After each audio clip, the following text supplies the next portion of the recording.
Okay, we've made it to the top of the mountain, the Caldera here. This is the opening of the volcano on the island here at Fayal.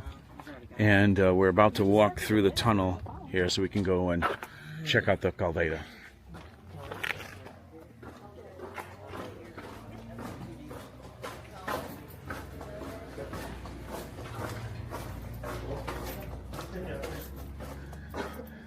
And as expected, it's a foggy day and there's not much to see.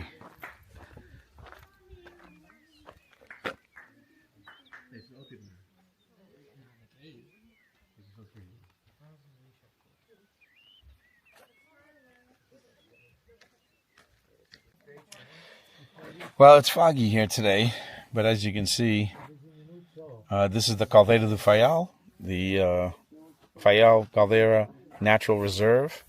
And this is typically what it looks like inside. If it was a clear day, we could see everything here.